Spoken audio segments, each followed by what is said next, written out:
இந்த ஜனத்தின் பிதாக்களுக்கு நான் கொடுப்பேன் என்று ஆணையிட்டு தேசத்தை நீ இவர்களுக்கு பங்கிடுவாய். இது பெரிய ஒரு விஷயமா நினைக்காத, இது நீ பங்கிடுவாய், இது நடக்கும், பயப்படாதன்றாரு. நீ போய் இவர்களுக்கு பங்கிட போற, இது நடக்க போகுது, இது நடக்கவே முடியாதுன்னு யோசிக்காத. பாருங்க, திங்கிங் மாத்துறாரு பார்த்தீங்களா? பாசிட்டிவா பேசி நடக்கும், பயப்படாத அப்படின்னு பேசுறாரு. தைரியம் கொள், பலம் கொண்டு திடமனதாயிரு. அப்படி 7ஆம் வசனத்து நடுவுலையும் பலம் கொண்டு திடமனதாயிரு.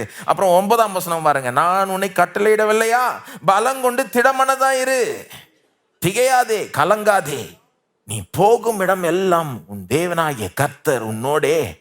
திங்கிங்க மாத்துன்றாரு. மோசே இல்லையேன்னு யோசிக்காத, மோசே என்னுடைய தேவன், நான் இருக்கிறேன்ற உன்னோட, பயப்படாத, திகையாதே, அஞ்சாத.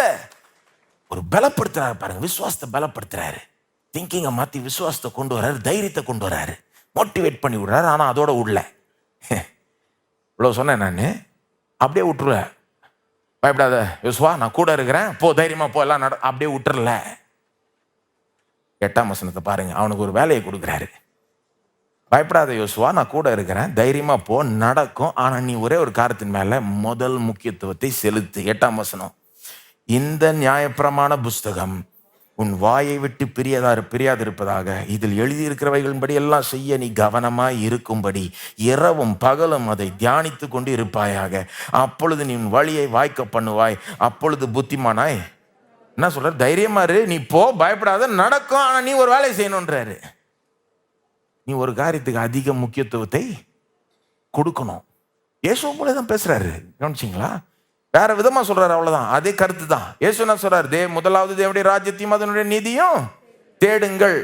இங்க என்ன சொல்றாரு?